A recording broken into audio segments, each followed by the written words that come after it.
I really hope that everybody who's watching this understands that that's all you have to do. Live life, bravely. The journey itself is not linked to your failure. No, I picked myself up, I let other people help me, and I reinvented myself. The question is, what did you learn?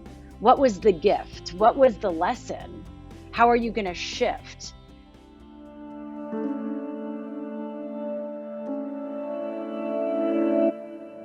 In my practice, I've worked with people to help them fail forward. And today, we're going to be talking about just that, moving beyond failure. I find this a really interesting topic myself because I find failure is really the only route to success. So today we have with us Shira Lazar and Brad Lamm, both who've been working diligently on moving beyond their failures to a place of true success. Welcome to our show. Thank you so much for being Thank here. you. And I'm really excited about this conversation that we're going to have together, and really showcasing to our listeners who very much can send in questions as we move along. But the idea really is that people get comfortable with failure so they can move to success. And while I was thinking about this, I was thinking, I learned skiing at 19, and when I learned skiing at 19, I was taught how to fail first, like how to fall, how to be comfortable with the falls, how to make sure I wasn't perturbed by the falls so I could really become an expert when it came to skiing. I want to start with some quick bites from you guys. Like, what do you think is sort of the key destination for anybody who fails and stands up again?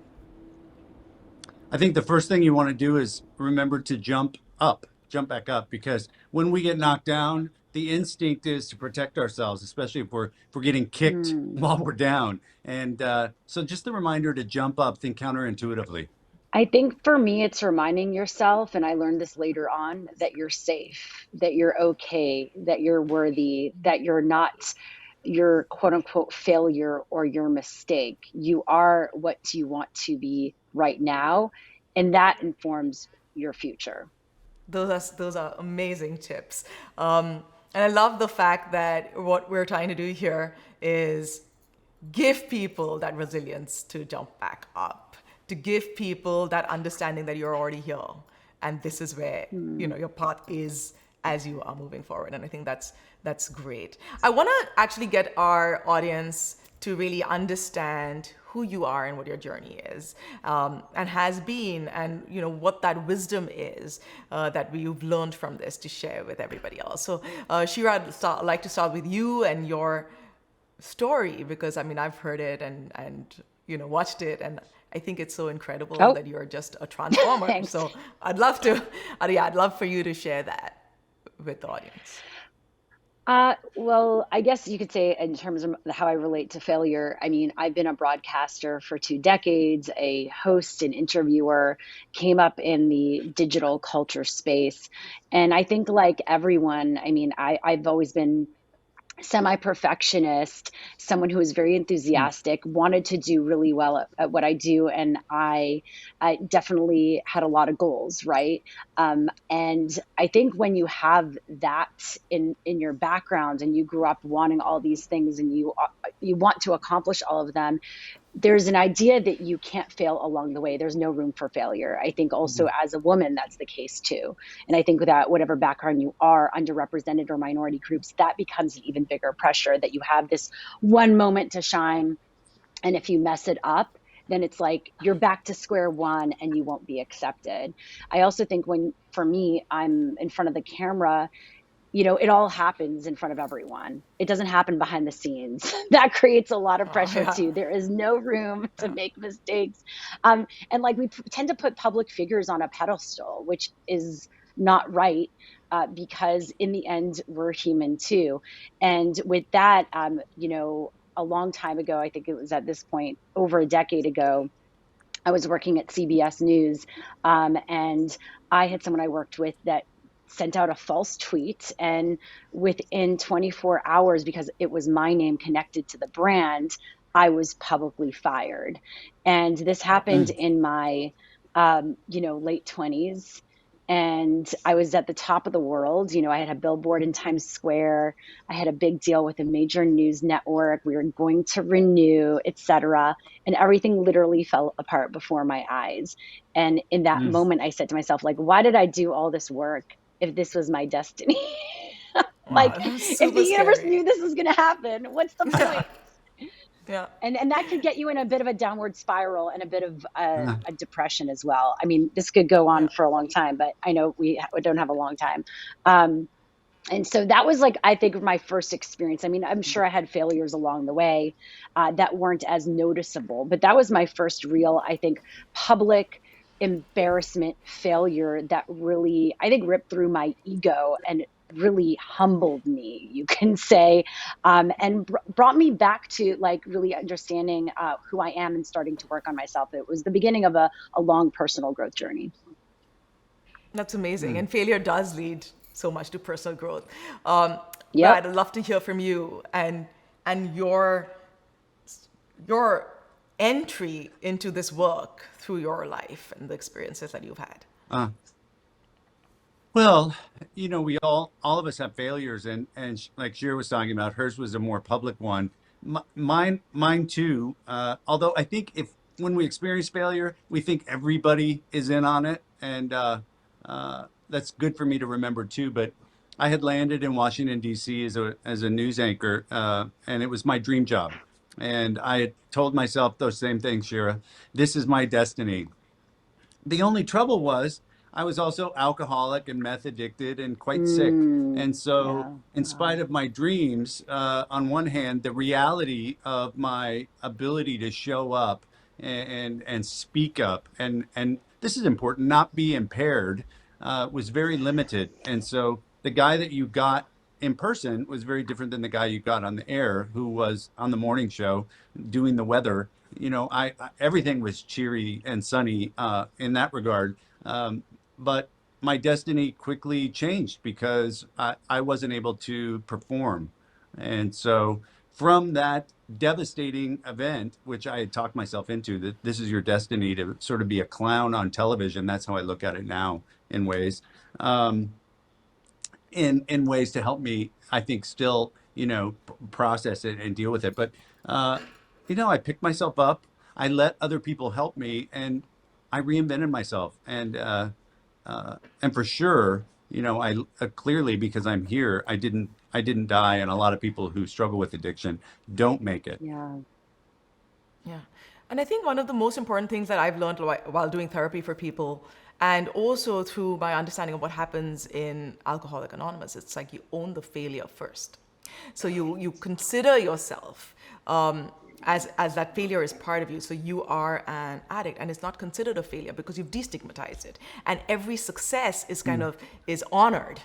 And I think that is a really important work and mission, really, because failure and success are two parts of the coin that have to go together. I mean, I was just thinking about this. As toddlers, we have more awareness of this. We fail to walk in the first go. We get up, we walk again.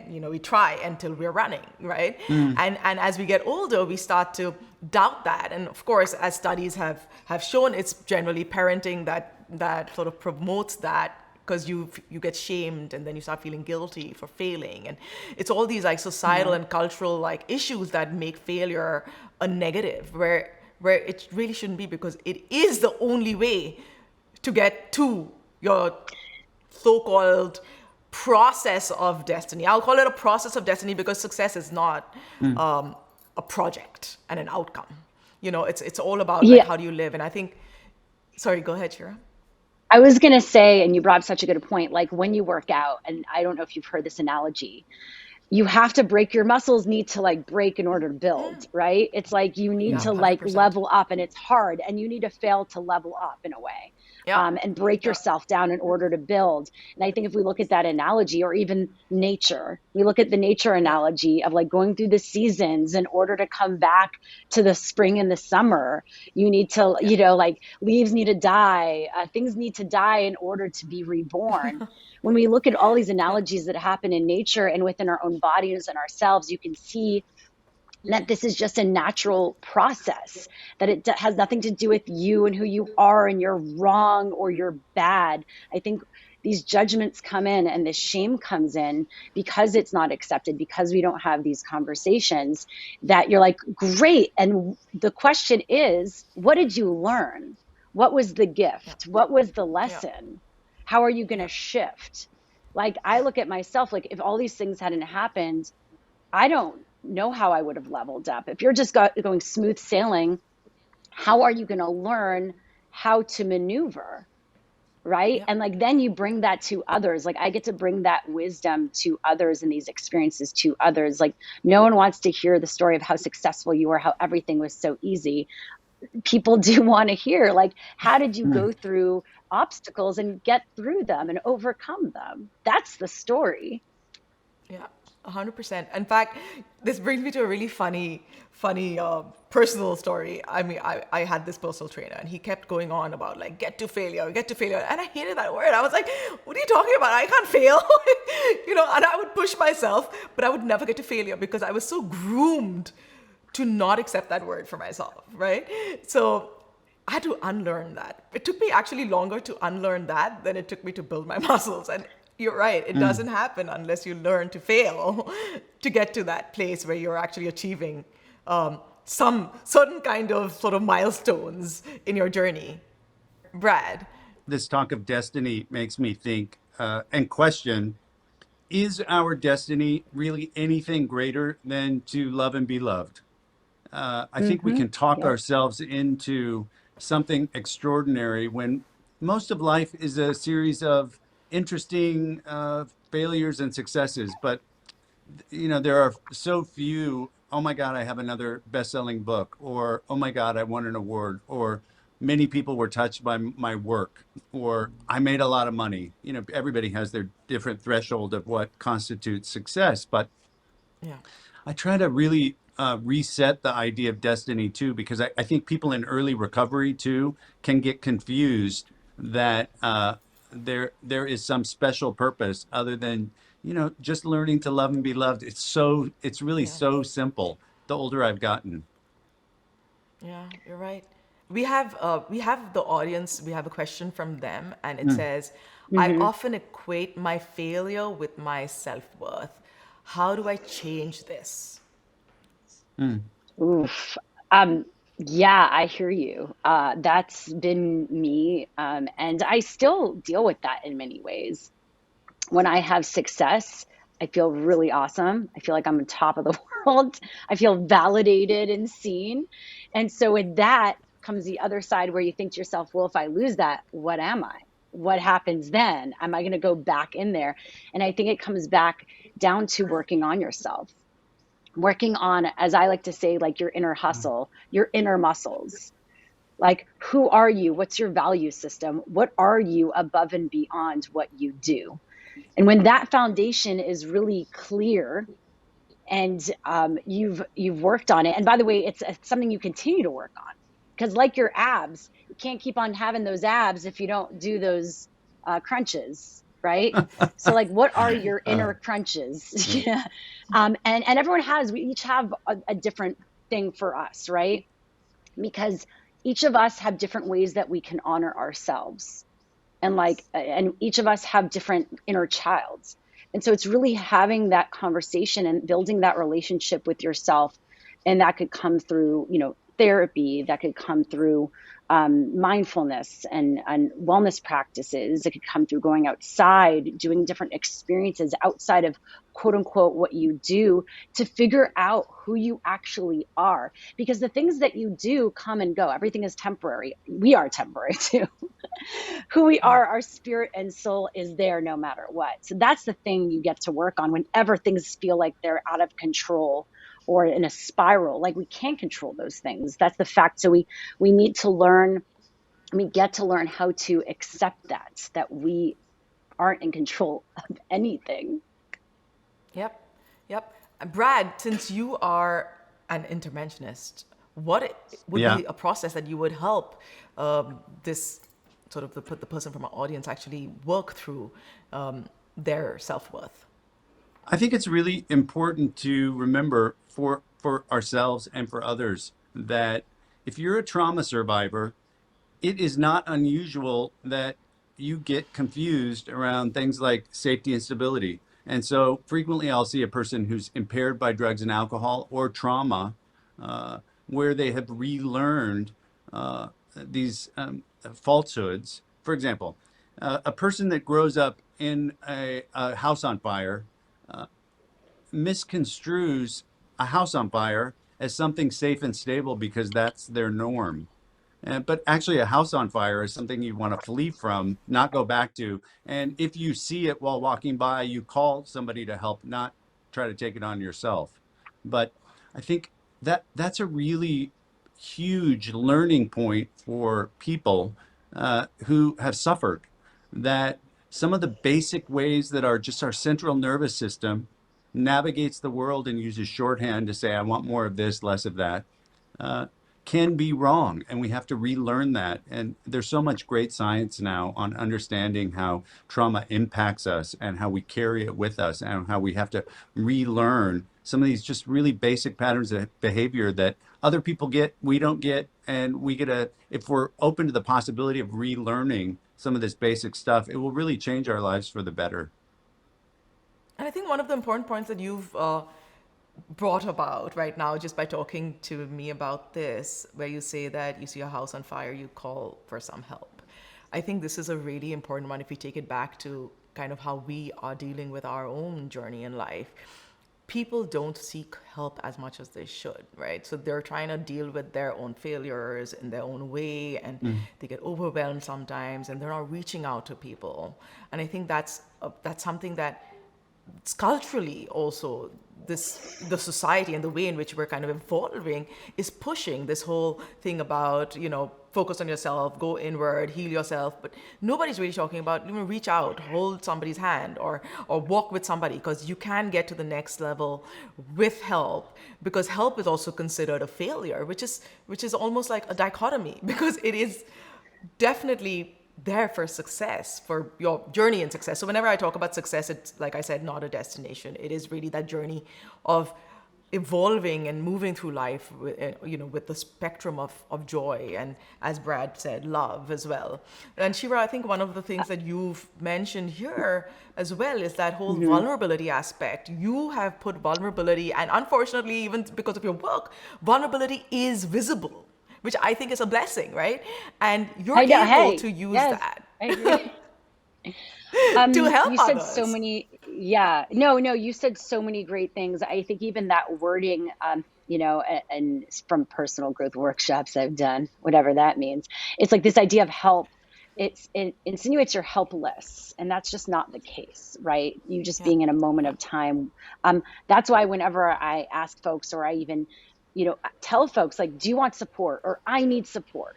It's not like I need help. I get to have support. And part of that is understanding you're worthy of that you're not Yeah. wrong or bad. Again, all these things we put, like the stories we tell ourselves about where we're at and what that means to Yeah. ourselves and others. It's like, it's all stories, right? And like, in the end, I rather discover that my friends or these people don't want to help from them literally not acting than knowing that I did nothing about it. Yeah. Right. And so, like, I think that's also based on what you said. I thought that was an interesting point. But yes, Yeah. for me, vulnerability is so key. Obviously, we know Brene Brown talks a lot about this, but what does this Mm. mean when you're just an entrepreneur or a regular person, or, have a family, or you have a partner? What does it mean to fully step into actually who you are and speak to how you feel? That could be very scary, right? And part of it for me is having someone, safe spaces to process these things. I even realized only recently, actually, after I'd been through, for me, that was an adult trauma, what I'd been through. Um, Yeah. I realized I didn't even go to therapy afterwards. There was 10 years. It took me almost 10 years to go to therapy for myself. I went kind of in between for like my relationship. What I didn't realize is it was all me. There was something that had happened in me, and it basically turned on my early childhood trauma, this adult trauma, and all this Yeah. unhealed stuff. And so I think through having safe spaces to really process how I feel, I became friends with it. It became part of me, you know, and I embraced it as a strength and not a weakness. And then the more I Yeah. spoke out about those things, I realized how much people connect with it and how much they're inspired by it and empowered by it. Again, you know, we connect with people, humans, not just people who do. Like, people don't want to connect with me because of my resume. They might see what I do, but they want to connect with me because of how I make them feel, right? And how you make Yeah. people feel is part of that is sharing who you are, and Oh, I your can't hear. existence in your life and your journey is part of that. So how do you lean into that? And I do that through my content, you know, sharing everything from the fact that, yeah, I haven't been able to pay rent in the past, you know, besides this news thing that I told you, I've been bankrupt almost twice. You know, I have herpes. I shared that on World Herpes Day. I just went through egg freezing. I shared that. And it's not for everyone, but the more I Yeah. lean into that, Mm. the more I get to embrace who I actually am and not turn away from it. Yeah. When Shira was talking about that vulnerable, some might say confession, about this, that, and the other, right? These pieces of us. Sometimes at dinner, my husband, somebody will ask me something about my work or that I'm a former methamphetamine addict, and he'll still get uncomfortable. And we met in 1991. I mean, he knows where my buttons are, but Mm-hmm. still, for those that are around us, sometimes it can be really useful to disclose. And in that way, you're normalizing this piece of you that's, not weird, not untoward, not to be something to be scared of, because I don't necessarily need you to be my therapist to if I'm going to disclose and build vulnerability with you. And but I think that's a really important part of one thing social media has given us is, I mean, some people overshare. There's a lot of oversharing. Yes, I was going to say there's a Um, fine line, but right? but there is value in confessional. And one of the great things about 12-step programs is that it teaches you, if you go to meetings and actually go through the 12 steps, you learn to inventory, you learn to look at the things going on around you and try to discern what's going on. But you also open your mouth and you talk, and you get used to getting in touch with your feelings, and that's sort of advanced living for a lot of people. Yeah, true. And I find, I mean, you guys are so brave, and I really hope that everybody who's watching this understands that that's all you have to do. Live life, bravely, and of course, with that feeling of truly loving yourself. And I think that, one of the things that I do in therapy is always, like, especially when I'm working with failure, and this fear of failure and fear of success is kind of the same thing. It's like a double bind, right? It's like both things lead to the same outcome. And there are several pointers that I've thought about is, avoidance becomes a technique for somebody who's sort of trying to limit the experience of failure. And avoidance means that you're not going out there and trying new things. You're not learning, you're not growing. And feeling helpless when you have something that's been a failure is actually, like I said, the failing on our upbringing, because it taught us that we are failures versus we failed at a particular thing. So when you try to teach parenting, you always tell them, if you're upset about a situation that happened, you talk about the situation and not the person as the situation. So you're not a bad boy, you did something bad, like simple things like that, right? So you de-link failure in that sense with the action. And that's really important because it gives you the power back. Doesn't take away the help. It doesn't take you and put you in helplessness mode, or take away the kind of powerlessness. It also then helps you kind of understand, as you start doing the thinking behind every failure, small or large. You really start to think about what it was, the locus of control. Was it in your control or not in your control? And what are the parts which were in your control that you can kind of change, alter, and groom and grow from?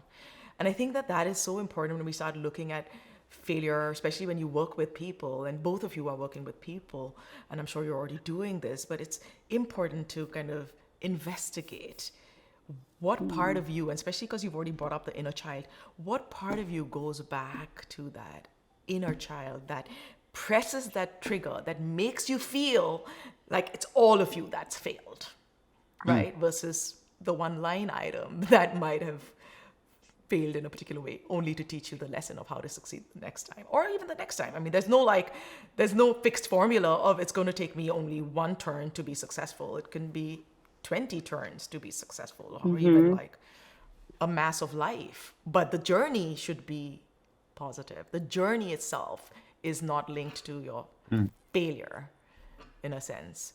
No, I mean, I'm just like agreeing with everything you're saying. I love these conversations. So it's like, I just think our minds, and you would know this better as, as a mental health professional, but our minds tend to default to the negative or what hasn't worked versus all the things that have worked, which is why having a gratitude practice is so important.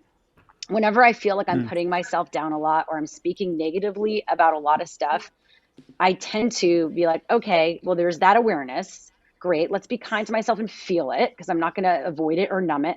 But then let's shift towards gratitude. Like, what is actually working here? Like, what do I see here that makes sense? And it doesn't need to be like a huge thing. It could just be the fact that there's like green trees around. Like, wow, that's really beautiful. It's a drought. I have some green trees, right? Or like I got some decent sleep last night, or my pillow was comfy. I don't know. But like, it could be those simple things too. It doesn't need to be like, oh, I want $1 million, right? So I think that mindset shift is so important when you talk about how we perceive failure and how we deal with it.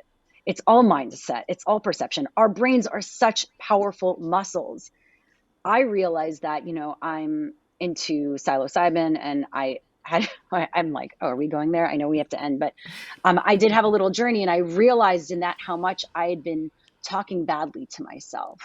And so it's like reminding that self-kindness, that inner child, like imagine you were talking to a child, and the things you tell yourself, would you tell that to a best friend or a child? Well, that's how you're talking to yourself, and you deserve better. So be kind to yourself. Isn't it important too that we're at least we work to be somewhat realistic? Case in point, I had a fellow I'm working with currently, and on the first time that we met, I asked him, working to do a needs assessment, and he said, well, I really need to make $2 million in the next 2 years. And this is a person that, I'm not a financial counselor, but that was the top of mind, need, really want for him. And, I encouraged him and many others to, not that you can't be president, but truth is, I can't be president of the United States. As a gay guy born in 1996, if I say that I'm going to be president, you can hit me with a stupid stick, because that is not realistic. And so there's also the value of those around us, allowing them to speak and have a voice and sort of help us anchor to a reality of what might be possible too. Because sometimes we have, I think of it as magical thinking, because most of us won't make $2 million in the next 2 years. And so it's good to be grounded too as we get up and move into the next effort. That it's a crapshoot. We're either going to be successful or fail at it, but we're going to keep breathing, hopefully, and have live to learn tomorrow.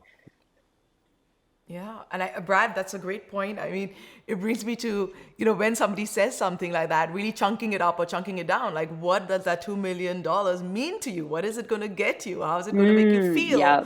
Because those are the things that the person is trying to achieve. And they're trying to achieve that, thinking that this is how they will achieve it. And it's often when they get that they realize they didn't find any happiness. They didn't find any joy. They didn't really live their life because they thought that that's the destination, the $2 million. And it's so misplaced, and it's cultural. Like, this is cultural. I mean, I was thinking about failure. I'm thinking people think it's a failure on their part to age, because we have to look a certain age no matter how much we're aging. And we're trying to like do this Botox, Brotox, like all kinds of things to make us feel good about ourselves, but we're not feeling good internally. So it's almost like, how do we make people aware of life and momentum in life and motion in life, and whether that's a speed breaker or whether it's an open road, it is not a judgment. It is how you navigate and drive that car mindfully. In fact, I was listening to somebody who said the other day about this, the failure to launch a satellite. And what they didn't get from there was the little lessons of failure that they did not pay attention to that led to a big failure. So every small failure that you have, every roadblock that you see, every speed bump that you get to is a gift, because it teaches you how not to have that big failure and doom in your life, because you're moving with mindfulness in your life. And I think we're all doing this. Like every time that, from what you've been saying, every time that you've had something, you've pivoted, you've worked through it, you've learned from it. And going back to inner child work, I mean, I love doing inner child work. I mean, I'm a clinical hypnotherapist. So that's one of the things that I do with people, right? It's so important to go there and heal that part that made you believe that success in the typical way is when you get all the love and attention that you seek. Because you're right, Brad, it is all about love. And a child is seeking that love. And no matter which direction the parent takes them in, that's where they go. And it is so important not to have children unless you're prepared to not do that to them. Because that's a good Well, that's a one. whole other conversation right now in this country. we're But yeah. failing as parents. Headline. Okay, anyway, we're almost coming to an end. So I wanna give the audience sort of the best advice that you can, which helps them kind of move past failure. It's not about what happens to you. It's about how you deal with it.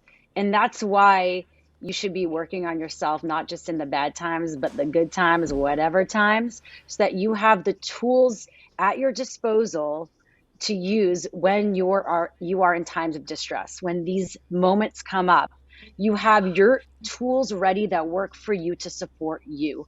And those tools have included, as we talked about, getting professional support, mindfulness, wellness, and having a supportive community around you. These are the things to work on. And love, inner love, self-love, which radiates, and then we could help ourselves, we could help others. And then I also think it's important for me, like I remind myself that no matter what happens, one, I'm worthy, I'm valuable, and I'm lovable and I'm loved. And also I can trust myself. I can trust myself that whatever happens to me, I will be able to handle it and deal with it no matter what. I think when you work on that muscle, you can move through it all. And it doesn't mean it's going to be easy, but you will be able to get through it. 100%. Brad.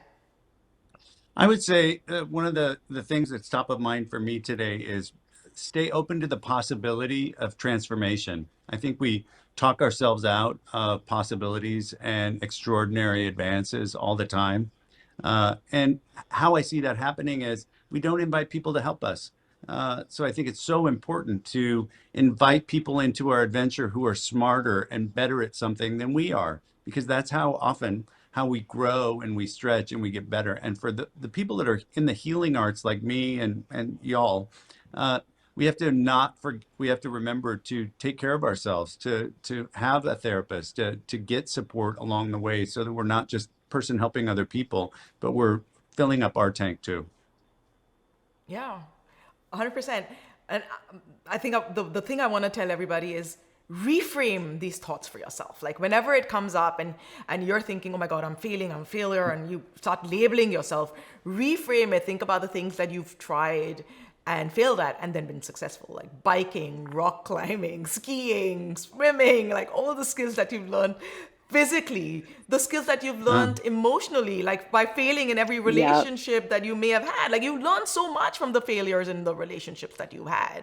What are those? Yeah. Like, pick those, loop it up, make it into something that would create this beautiful woven fabric for yourself that can support you.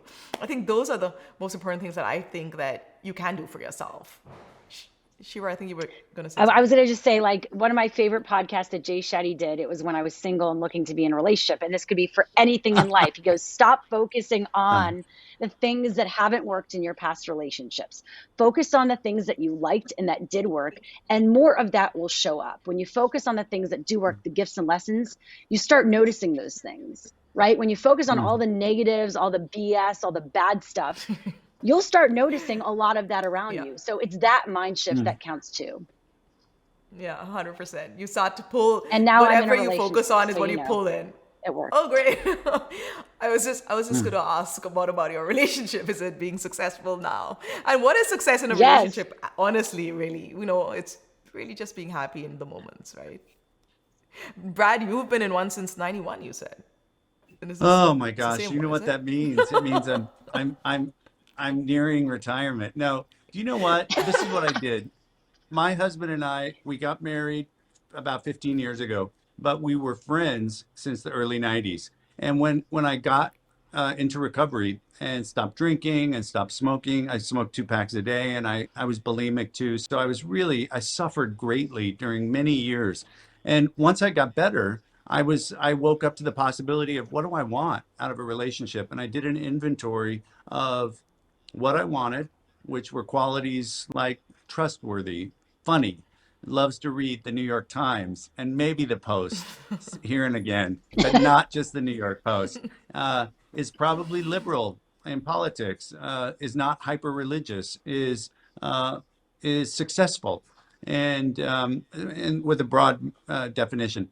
And so then I looked at who in my world has those qualities and I made a list. And then I started asking those fellas out, which was sort of a recycling effort because I already knew these people to be good, quality human beings, but I'd never dated them. So I thought, well, I've dated a bunch of duds and some nice fellas too, but why don't I date people that I already know are loving and kind and love what they do and love who they are? And on the third one, I asked my dear friend out on a date, and he said, a date? And I said, yeah, a date. And thus began the love story of my life. So, be open to the possibilities of That's recycling as amazing. well, because sometimes the people that are the best suited for you are right in front of you. And you Yeah. don't need Match or Grinder or Growler or whatever it's called today. Look around you. Look around you. Yeah, and I think You that know, what's what, most important is when you start to learn how to accept failure, you're more open to everybody else because they're also yeah, on the journey of like getting somewhere. So you become so much more accommodating to people. And you're I swifter was to going to say say, like, no. that's true. You're So like, yeah, so I'll say enough of that when I one. met my boyfriend, yeah, when I met my boyfriend, he goes, I was attracted to you not just like who you were or you physically, but like it was how you were speaking. It was your vulnerability. That's what Mm, he was attracted to. And I think when you show up fully as yourself with everything, then the right people will be attracted to you and the wrong people will be repelled by you. And you don't need everyone Yeah. to like you, by the way. You just need the right mm, person to like you. And the right person should love you and accept you with all of you, with mm, everything that you are. And so the more mm, you accept that in yourself, the more you open yourself up to that other person. And I would say this is for everything, to the right person, to the right work relationship, to the right friendships as well. mm, It resonates in all areas of your life. How you do anything is how you do everything, right? So if you show up in one way that works for you, it's like you have to look at that and be like, what is it about that? Maybe that's how I should be, like bringing that into other areas of my life. And mm. then you double Yeah. down, right? You double down Yeah. on those things. And I wish that we had more time, but I'm getting like Yes, I alerted know. that we are done our time here. And so, really, just the final thought is really de-link shame, guilt, de-link your sense of self-worth because of a failure that takes place. Understand Mm. that failure is a process in life and you have to go through it and accept that as the norm versus like, an outcome that took place suddenly. Use mindfulness, use exercise, use nutrition, all of it, relationships to support you in your life. ask for help when you need help, and really, start to understand if there's a cognitive distortion and move away from that. Understand that this is just a way of life, and it's the journey on which we will attain a grateful, joyful living.